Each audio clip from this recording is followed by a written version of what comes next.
우리 성도 여러분, 모든 사람들께는 때가 있는 법이에요. 모든 사람에게 때가 있다는 이 말은 비록 비단 목욕탕 주인의 말만은 아닙니다. 우리 모든 인간에게는 기회가 있다 말이에요. 정말 이 계절 가운데 참 겨울철이 있고 봄철이 있고 여름철이 있고 가을철이 있는 것처럼 모든 인간에게는 때가 있습니다. 기회가 있다 말이에요. 참 이 성공자는 다른 사람이 아닙니다. 참 자기의 탁신 그 때를 잘 분별해서 그 때를 잘 쓴 사람이 성공자예요. 실패자는 비록 그 기회가 내게 주어지지만은 이것을 알지 못하고 그냥 지나치는 사람이 실패자로 끝나게 되고 마는 거예요. 이 교회도 마찬가지입니다. 이 교회도 마찬가지로 때가 있는 법이에요. 때가 있어 어떤 때는 숫자적으로 팽창하는 이런 때가 있는가 하면 또 어떤 때는 질적으로 성숙하는 이런 때가 있습니다. 어떤 때는 우리 수님들이 정말 성령 충만해서 열심히 기쁨으로 주님을 섬기는 때가 있는가 하면 또 때로는 자기도 알지 못하게 침체한 가운데 이렇게 지날 때도 없지 않아 있다 말이에요. 지금 현재 우리 교회는 대단히 중요한 때에 지금 처해 있습니다. 우리에게 굉장히 좋은 이 절호의 기회가 주어졌단 말이에요.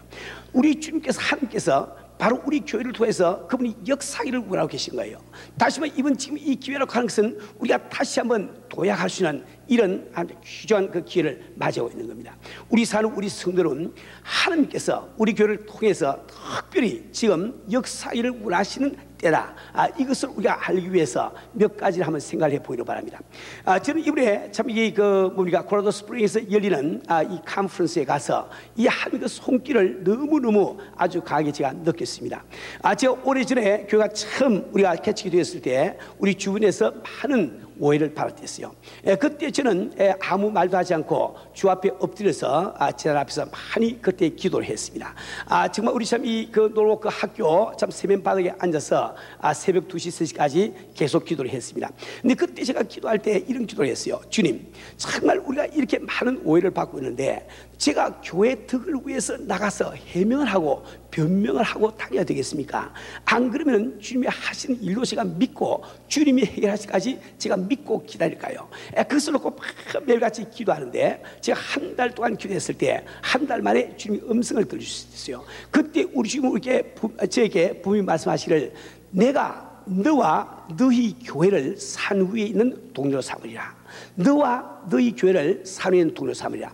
저는 그때 그 음성을 들은 다음에 그 다음에 어떤 오해가 생기고 어떤 비난이 오더라도 저는 전혀 그에 대해서는 말하지 않고 그냥 참으면서 지나왔단 말이에요. 자그마치 14년을 지금 지나온 거예요. 근데 이번에 제가 정말 이렇게 그 컨퍼런스에 가서 하나님께서 우리 교회를 참 이 산 위에 있는 동료로 삼아주신 것을 역력히 제가 보고 돌아왔습니다. 우리 사는 우리 성도는 이번 이 컨퍼런스에는 세계적으로 유명한 선교회 거장들이 많이 이렇게 모여 있습니다. 참 그분들 앞에서 저같이 어줍지 않은 사람, 부족한 사람이 정말 설교를 하면서 선교의 원리나 좀 한 이 일에 대해서 참 설교를 할 수 있다는 것은 이것은 엄청난 놀라운 일인 거예요. 전혀 우린 기도하지 않고 생각도 안 했는데 주님이 그렇게 일을 행해 주시더라고요.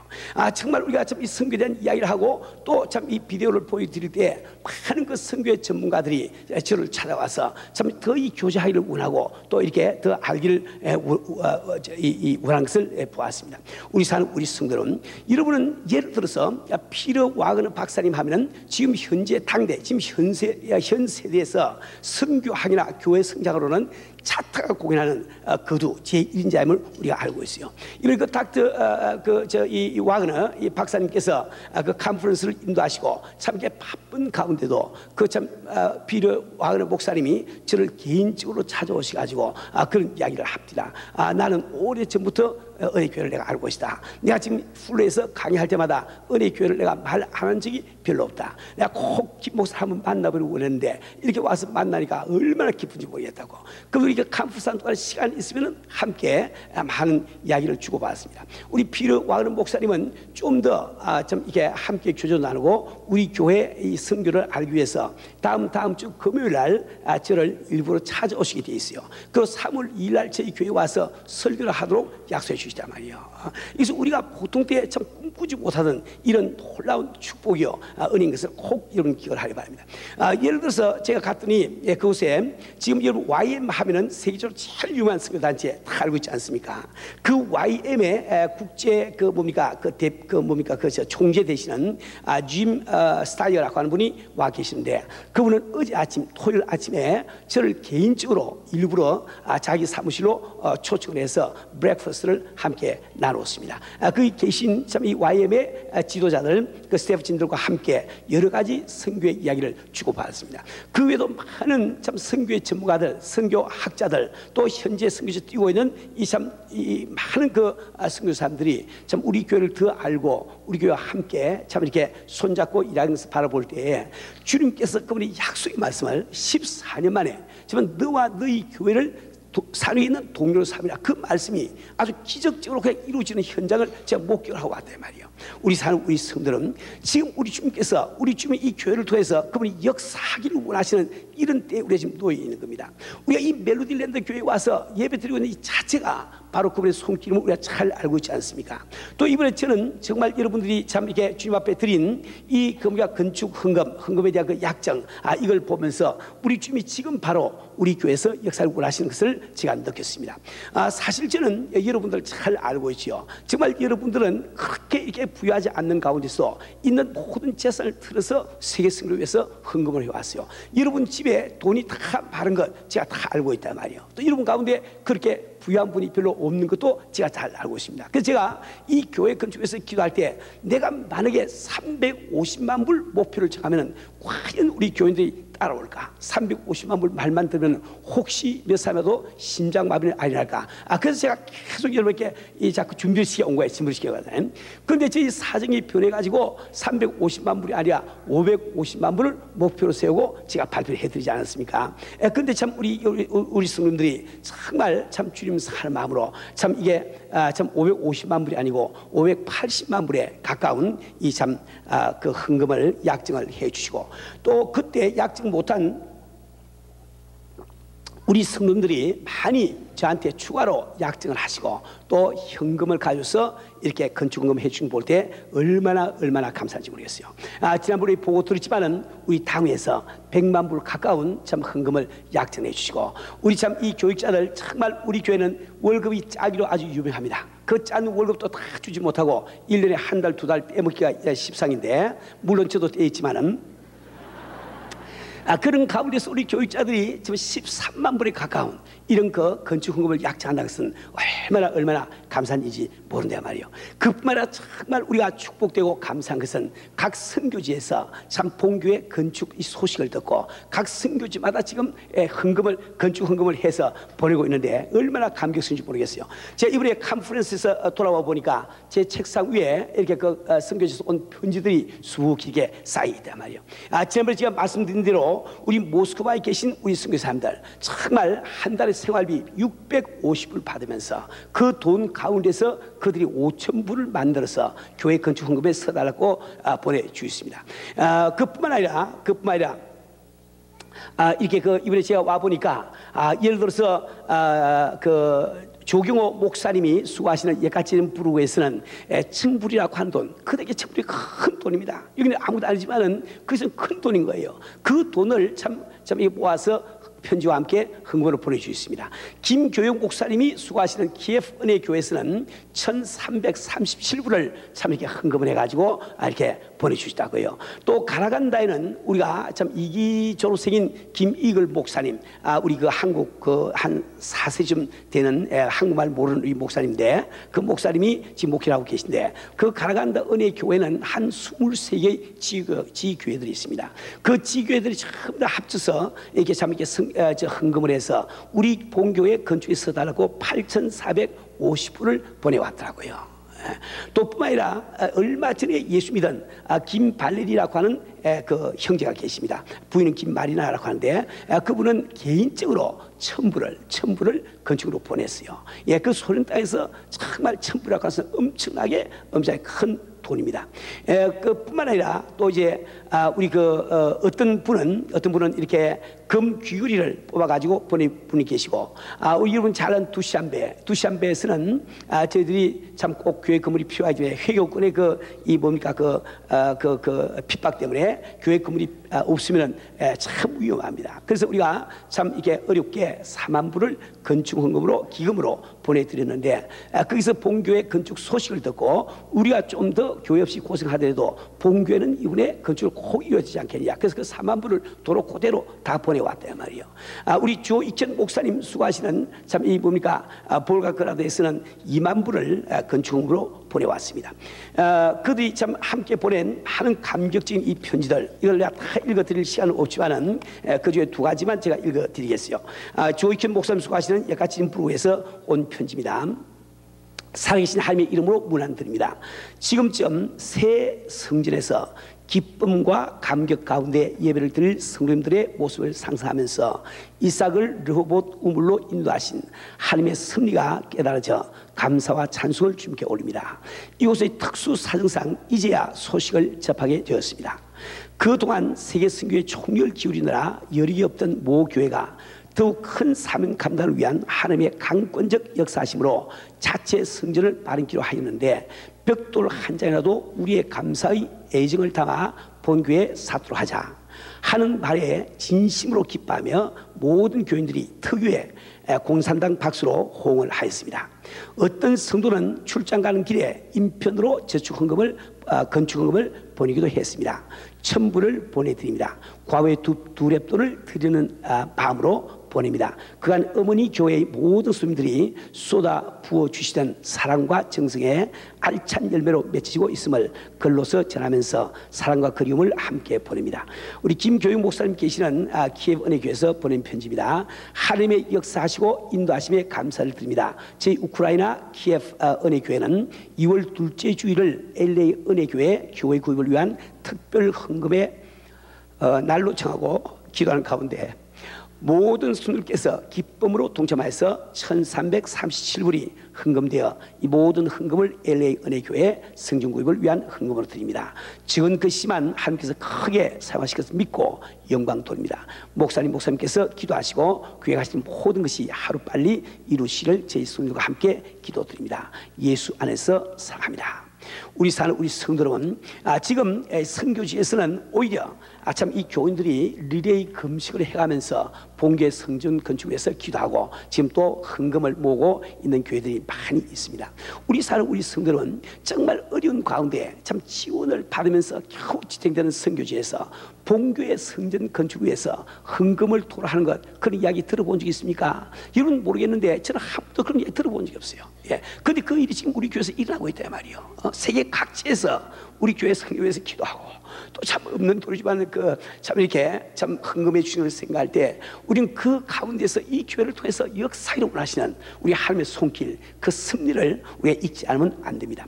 우리 성도 여러분, 우리는 주 앞에 목표를 가지고 있어요. 우리는 정말 참 이 미국에서 가장 큰 한인교회를 만든다, 이 뜻이 아무도 없습니다. 근데 우리는 정말 주님의 뜻이 선교이기 때문에 어떻든지 우리는 2,000명의 선교사를 파송하기를 원한단 말이에요. 그러기 위해서는 우리가 15,000으로 반드시 자라야 되는데 이 목표는 반드시 이루어져야 되는 거예요. 반드시 이루어지는 거예요. 그래서 우리 주님께서 바로 이것을 이루시기 위해서 지금 역사하시는 이런 시기에 우리가 놓이는가, 이것을 여러분이 꼭 기억을 하시길 바랍니다. 우리 성도 여러분, 어떤 성도님은 이런 설교를 하면은 잘 듣질 않아요. 왜 그런가 하니까 그 교회가 잘 되는 것이 나와 무슨 상관이 있는 거. 그래서 개인적인 어떤 축복, 병나음을 받고 은사, 이런 것을 참 설교하면 잘 듣는데 교회의 성공, 교회의 이 부흥을 위해서 설교할 때 전혀 나하고 관계없는 일처럼 잘 안 들을 분이 계시거든요. 그리고 오늘 잘 말씀을 들으세요. 우리 성도 여러분, 우리 성도들은 세상 사람과 다릅니다. 여러분, 세상 사람들은 먹을 것이 있고 입을 것이 있고 마실 것이 있으면 그들은 그럭저럭 살아갈 수 있다고 생각하는 사람들이에요. 근데 우리 성도는 달라요. 우리는 아무리 먹을 것이 많고 입을 것이 많고 마실 것이 많아도 내 교회, 섬기는 교회가 잘 되지 않으면 우리 마음속에 기쁨이 없는 사람들입니다. 왜 그렇습니까? 우리는 벌써 성령으로 거듭나고 우리는 신령한 것에 대한 사모하는 마음이 갈망이 우리 마음속에 있단 말이에요. 때문에 우리는 정말 사업이 좀 잘 되지 않고 몸은 병들고 가정에는 참 이렇게 우환이 달지라도 우리 교회가 잘 될 때 오히려 그 힘으로 우리 사업이 일어나기도 하고 또 병이 낫기도 하고 가정이 하게 되는 것, 이것을 여러분 참 잘 아셔야 됩니다. 우리 사는 우리 성도는 교회의 성공이야말로 개인적인 축복, 개인적인 이 뭡니까? 이 성공의 지름길 될 것을 꼭 여러분 기억을 하십니다. 여러분, 교회가 성공하면은 교인들이 축복을 받는 거예요. 이 원리를 잘 아십니다. 왜 그렇습니까? 무엇이 교회입니까? 이 건물이 교회입니까? 아니죠. 김 목사가 교회입니까? 아니죠. 재직교회, 당회, 조직이 교회입니까? 아니죠. 바로 여러분이 교회 아니냐 말이에요. 그러니까 우리 교회가 성공한다, 이 말은 여러분이 성공적인 성도가 된다는 이 뜻입니다.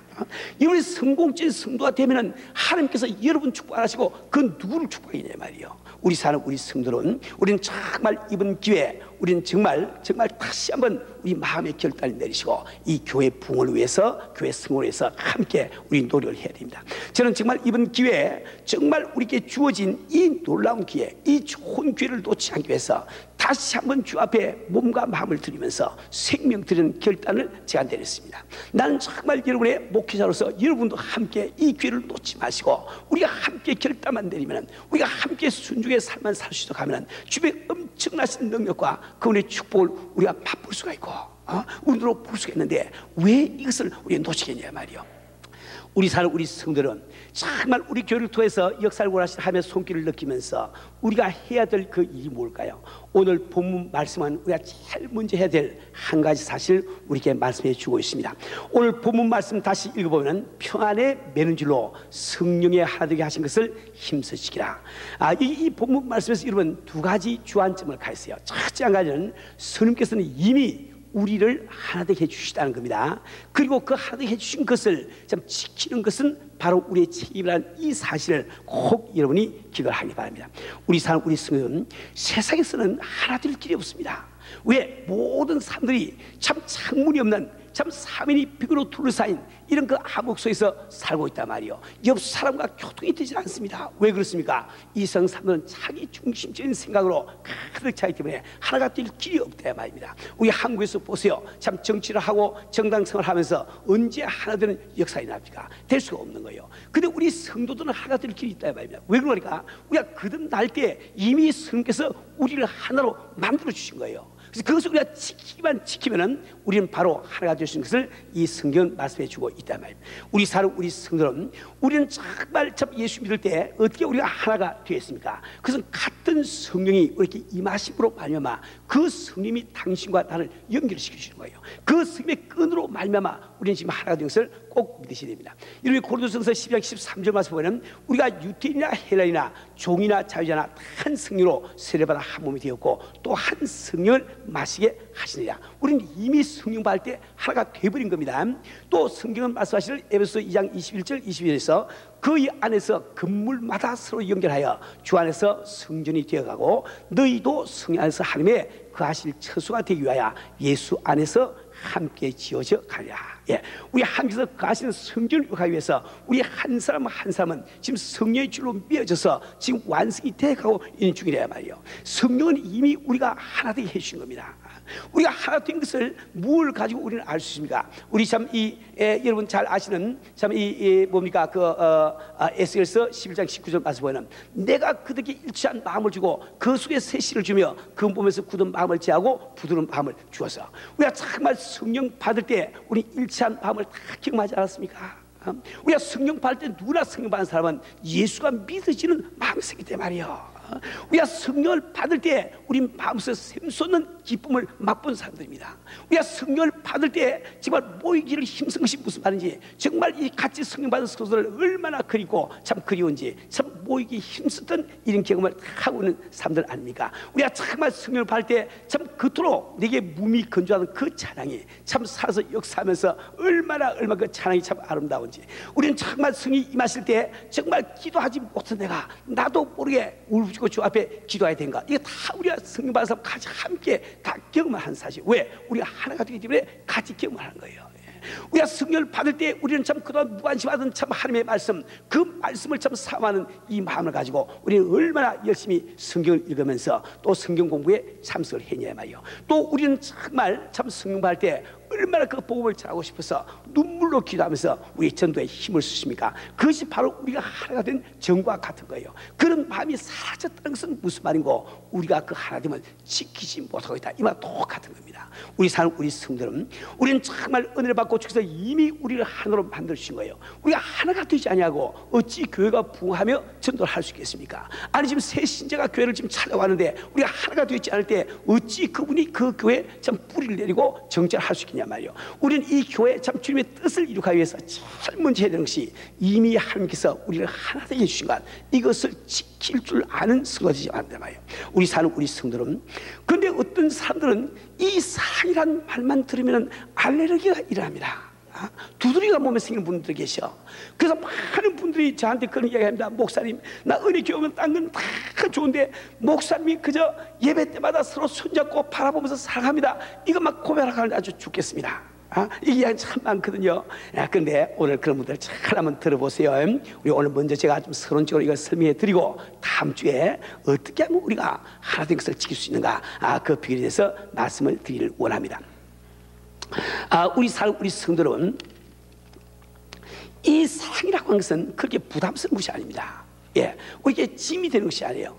이 사랑이야말로 우리 삶에 얼마나 필요한지 모릅니다.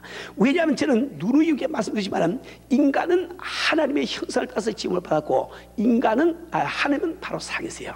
그래서 우리 본성 가운데는 얕은 내가 사랑하고 사랑받지 않고는 행복할 수 없는 본능이 우리 마음속에 들어있단 말이에요. 그 누구를 막론하고 사랑이 없이는 내 마음속에 행복이 없게 되는 거예요. 이 하워드 휴즈의 이야기를 잘 알고 있죠. 그는 정말 세계에서 제일 가는 갑부이지 않습니까? 제일 재산 많은 사람이 아니었습니까? 그러나 그는 정말 참 감옥처럼 격리된 방 속에서, 그것도 영양실조로 아무도 보는 사람 가운데 혼자 죽어갔단 말이에요. 그 많은 돈이 있지만은 그는 그런 비참한 채를 맞이해야 돼 말이에요. 왜 그렇습니까? 그는 정말 사랑할 자가 없고 사랑해 주는 사람이 없어요 말이에요. 그가 볼 때 모든 친척들, 모든 친구들은 어떻든지 자기가 죽은 다음에 자기 재산을 갖고 가기를 원하는 탈취자로밖에 안 보인단 말이에요. 그는 아무도 믿지를 못한 거예요.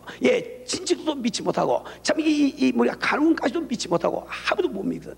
그러니까 밥을 주어도 그 밥을 급여서 먹지 못하는 거예요. 혹시 저 사람들 이 밥 속에 독약을 타가지고 나를 죽인 다음에 재산 뺏어가려고 그러는 게 아니라 먹을 수가 없는 거예요. 그 돈을 많이 가지고 참 좋은 음식을 눈앞에 두고 보면서 이 사랑이 없기 때문에 밥을 먹을 수가 없는 거예요. 그래서 그는 영양실조로 죽으려고 말할 말입니다. 우리 성도는, 우리 참 인간 속에는 반드시 이 참 행복을 추구하면서 이 행복만은 정말 사랑으로 이루어지기 때문에 그 사랑에 대한 갈망하는 마음, 이것이 우리 마음속에 있는 것을 꼭 깨닫으셔야 되는 거예요. 이 상은 절대로 부담스러운 것이 아닙니다. 이 상이야말로 행복할 수 있는 길이란 것, 조건이란 것, 이걸 여러분 아셔야 됩니다. 우리 순간 그러한 갈망은 내 속에 있는데 왜 우리는 상을 부담스럽게 여기는가? 그것은 바로 우리가 내가 지금 이 세상에서 사랑할 수 있는 사람을 발견할 수가 없고, 나를 사랑해 줄 사람을 발견할 수 없다고 미리 포기하기 때문에 여러분이 그런 반응을 보이는 겁니다. 우리 성도는 오늘 여러분 꼭 한 가지 기억을 하세요. 저는 이렇게 참 몇 번 그런 말씀드렸지만, 제 어린 시절 12살 때 우리 부모님들이 이혼을 했습니다. 그 이혼을 하고 난 다음에 저는 정말 이 세상에서 나를 사고 내가 살 사람이 전혀 없다고 생각한 거예요. 그래서 저는 참 이렇게 3일을 표로 콩콩 다 사가지고 혼자서 참 자기 속에 직구해서 살고 있습니다. 저는 친구들과 함께 어린 시절 같이 이야기를 하면서, 나는 참 이게 참 웃는 미소 짓는 가면을 내가 쓰고 있지만은 참 내 속에서 울고 있는 내 자신을 의식하면서 나는 억지로 사람들과 교통하는 것처럼 이렇게 가정을 하면서 살았단 말이에요. 마치 기르게골이 참 내가 한 손으로 참 웃는 미소 짓는 가면을 쓰고 참 마음속에는 울고 있다고 고백한 것처럼 그런 마음을 가지고 제가 살은 거예요. 그래서 저는 전혀 이 사랑이라고 해서 필요성을 느끼지 않았습니다. 왜? 포기해버렸으니까. 그 혼자서 정말 이렇게 고독 가운데서 고독을 즐기면서 살고 노력했지만은 그것도 그렇게 잘 되지는 않더라고요. 그래서 제가 고등학교 1학년 발점 됐을 때입니다. 그때 한번 이런 경험이 있어요. 제가 교회에서 학생의 일 때문에 늦게까지 공부를 일을 하다 보니까 그만 통행 금지 시간이 다 됐다 말입니다. 도무지 집까지 갈 수가 없는 거예요. 그래서 저는 바로 교회 옆에 사는 집사님 댁에 가서 그날 저녁에 잠을 자게 됐습니다. 그 집사님은 혼자 사시는 여자 집사님이신데 그 딸 둘을 데리고 살고 있어요. 그래서 제가 그 집에 갔더니 그때 밤늦게 밥상을 차려가지고 밥을 주더라고요. 그래서 이제 우리 식구들이 다 모여가지고 이제 같이 이제 밥을 먹지요. 근데 보니까 그 어머니가 밥에 숟가락을 다 밥을 뜨더니 나보다 한 살 아래 되는 여학생 그 입에다가 밥을 떠넣어주더라고요. 저는 그걸 보니까 얼마나 부러운지. 저는 그날 저녁에 그 식구들이 잠자기를 기다리다가 잠든 것을 내가 눈치챘을 때 저는 조용히 일어나서 담장을 뛰어넘어서 산속으로 들어갔습니다. 저는 밤새도록 혼자 산속을 헤매면서 참 이렇게 괴로워한 이런 경험이 있단 말이에요. 우리 사는 우리 성도는 내 마음속에 나는 마치 사람들의 도움을 필요하지 않고 그분들과의 참 교통을 필요하지 않고 내 그분의 사랑을 필요하지 않다고 생각하시면은 내 마음속에 그 사랑에 대한 갈망은 그대로 있어야 말이요. 그 채울 수 없는 그 참 웅덩이는 그대로 있어야 말이요. 누구나 다 이걸 갖고 있는 거예요. 그래서 우리가 이 사랑한다고 하는 것은 절대로 부담스러운 것이 아니고 이것은 바로 우리가 행복할 수 있는 유일한 길임을 꼭 기억하시고 절대로 사랑하자 할 때 부담스럽게 여기지 마세요. 김 목사는 왜 전화 생각하지 마시고 우리 김 목사는 그래도 나를 행복하게 해주기 위해서 저렇게 하시는구나 이렇게 생각해야 그게 올바른 선거가 되지 엉뚱한 생각하면 안 됩니다. 이 사랑은 왜 그렇게 필요한 거 여러분 우리 참 한국 사람처럼 건강에 관심하는 사람 없습니다. 우리 건강할 수만 있다고 하면 우리는 나무 뿌리도 캐 먹고 나무 껍질도 뺏겨 먹고 여하튼 진흙도 먹고 말이지 곰 쓸개를 먹지 않나 발바닥을 안 먹나 온갖 걸 다 먹는데 말이요. 아마 개미 똥도 아마 건강에 좋다면 우리가 다 주워 먹을 거예요 아마. 우리나라처럼 무기가 참 우리 몸에 좋은 약품이다 할 때 전국적으로 확 다 사는 그런 나라가 없습니다. 그렇게 우리가 건강을 갖다가 신경 쓴다고요. 그러나 우리 여러분 이 건강을 유지하는데 가장 필요 불가결한 조건이 바로 사랑입니다. 이걸 꼭 기억하세요. 제가 한번 이렇게 연세대 의학 교수님이 강의하는 것을 테이프로 듣고 제가 참 재미도 많이 느꼈습니다. 그 의사 선생님은 이런 이야기 하세요. 우리가 참 다 건강해야 되는데 이 몸 중에 가장 이 참 중요한 기관이 말이죠. 이 심장이란다. 심장. 왠가 다른 기관들은 좀 활동을 멈춰도 어느 정도 살아갈 수 있는데 심장은 멎어버리면 그로서 끝이야. 죽은데 말이에요. 그죠? 그래서 이 심장은 우리 몸 가운데 가장 중요한 기관입니다. 그래서 하나님께서는 이 심장을 하나밖에 안 만들으셨대요. 폐도 2개가 있고, 눈도 2개가 있고, 귀도 다 2개씩 있는데, 우리 심장만 하나밖에 없답니다. 왜 그러니까? 심장이 2개면은 이 사람이 죽었는지 살았는지 알 길이 없답니다.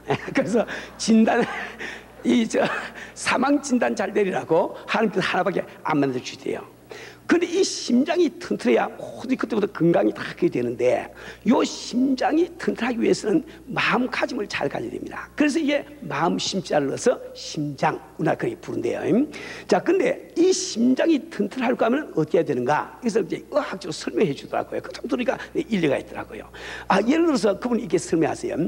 제가 옛날에 또 설교할 때 그런 말씀 드린 적이 있는데 우리 몸에는 신경들이 있는데 신경 가운데는 자율신경이 있습니다. 이 자율신경은 우리가 의지를 발동 안 하더라도 자기 마음대로 움직이는 것이 자율신경이에요. 그래서 이 자율신경 때문에 내가 아무 생각 안 해도 위장을 그냥 소화를 시키고 심장이 뛰고 다 하죠.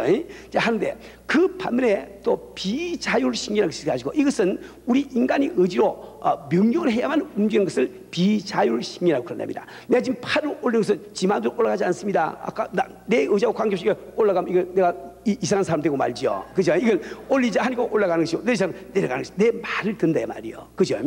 그래서 지난번에 제가 설교 시간에 말씀드린 대로 우리 신체를 보면은 생명과 밀접한 관계가 있는 기관들은 전부 다 자율신경으로 움직입니다.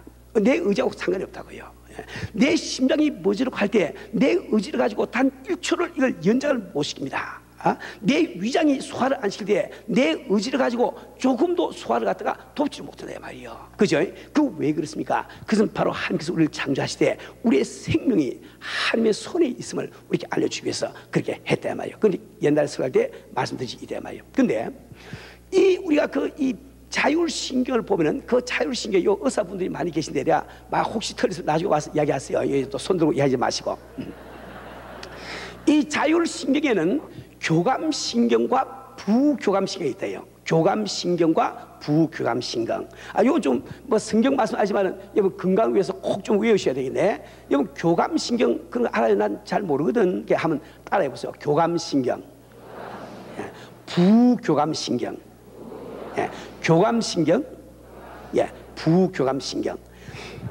근데 이 교감신경이 자꾸 움직이면은 폐가 막 나빠진답니다. 부교감신경이 자꾸 자게 되면 폐란다, 심장이 튼튼해진대요.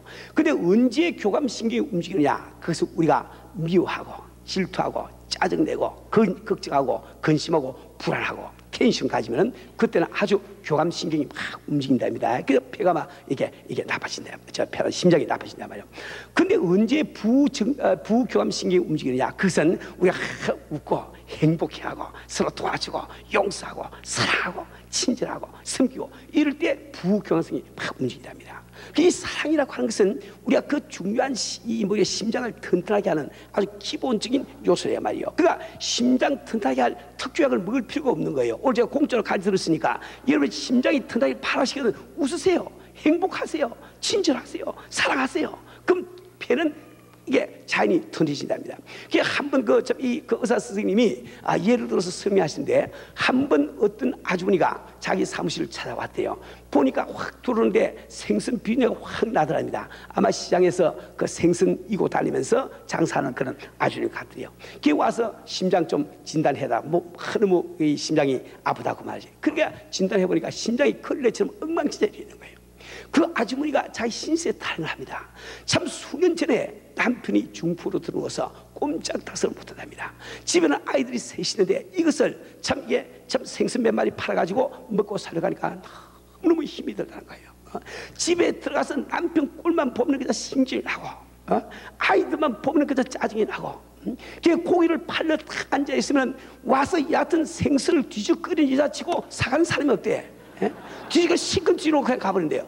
그러니까 막 손님만 보면 짜증이 나는 거예요. 그러니까 막 오나 가나 짜증밖에 없단 말이에요. 그러니까 심장이 엉망진창이 되어버린 거예요. 그래서 그 의사 선생님이 교감신경과 부교감신경에서 설명을 쫙 해주고 당신이 정말 건강하게 살려가면 오늘부터 짜증내지 마시고 화내지 마시고 사랑하시고 용서하시고 하라고 일러주니까 그렇게 하고 넉 달 후에 와서 진단받으라고 이야기했답니다. 그랬더니 그 아주머니가 마땅치 못한 표정으로 투덜거리면서 나가시더래요. 근데 한 열흘 후에 그 자매님이 다시 병원을 찾아온 거예요. 보았더니 이번에는 말이지 머리를 갖다 어디서 싹 볶아가지고 얼굴도 뭘 칠을 해가지고 옷도 좋은 옷을 다 입고 싹 나타났더래. 그래서 넉 달 후에 오는데 왜 왔냐고 그러니까 아이고 선생님 나 심장 좀 다시 진단 좀 해보라고 말이야. 나 하우시 안 아프대고요. 그 진단을 해보니까 정말 기적적으로 심장이 다 나버린 거예요. 심장이 다 나버린 거예요. 그래서 물었더니 이 소식 어떻게 된 거냐 하고 물었더니 그 생선 아주머니가 이야기를 하더래요. 정말 의사 선생님 말을 듣고 나가는데 말 같지 않더래. 아니 지금 남편은 지금 중풍이 돼서 일어날 길이 없고 아이들은 지금 셋이 지금 달려가지고 먹여 살릴 길인데 나 같은 연예계 무슨 소망이 있고 무슨 희망이 있어 내가 웃으면서 살 수 있냐 말이요. 그 쓸데없어 이거 하고 나가됩니다. 걔 나가서 그날 참 오후에 생선을 다 이제 참 장사를 하고 밤 늦게 집에 딱 들어가서 이제 문을 여는데 그 보통 가로 딱 열자마자 이제 힘을 부리고 그냥 막 남편에게 이제 퍼붓고 이제 할 판이지요. 그런데 그때 참 이게 갑자기 의사 선생님이 말씀하신 부교감신경 생각이 딱 나더래. 부교감신경. 그래서 딱 물고 들어가면서 남편에게 이야기했답니다. 여보 오늘 좀 뭘 좀 잡수세요. 그랬더니 남편이 놀래가지고 자기를 한참 보더니 눈에서 눈물이 쭉 흐르더랍니다. 그 나중에 이야기를 들어봤더니 그 남편이 그 사랑의 그 한마디에 감격해서 눈물 흘린 것이 아니고 이 여자가 이제 죽을 때가 됐구나. 평소에 바가지를 끄고 그렇게 야한 여자가 갑자기 여보 뭘 좀 드세요 하니까 이게 분명히 죽을 때 됐단 말이야. 오늘 병원에 안 그래도 진찰받으러 간다고 그랬는데 사형선고 받았구나. 이 여자마저 죽고 나면은 나는 이모에 이꼴로 애들 셋 데리고 어떻게 산단 말이고 자기 신세 때문에 울었단 말이야. 어? 근데 그날 아침에 새벽같이 자기가 나오면서 그 아이들 보고 야 얘들아 뭘 좀 챙겨 먹고 나가거라. 애들이 너무 깜짝 놀랐대. 평소에 그런 말 해본 적이 없답니다. 막 신맥지만 내고 화만 내고 말이지. 그날 그저 다 나가서 그저 항상 이 부교감 신경만 생각하면서 참 여자들이 와서 그냥 생선을 다 아무리 뒤적거리도 화 안 내고 마음속으로 아주 이렇게 웃으면서 그래 했대요.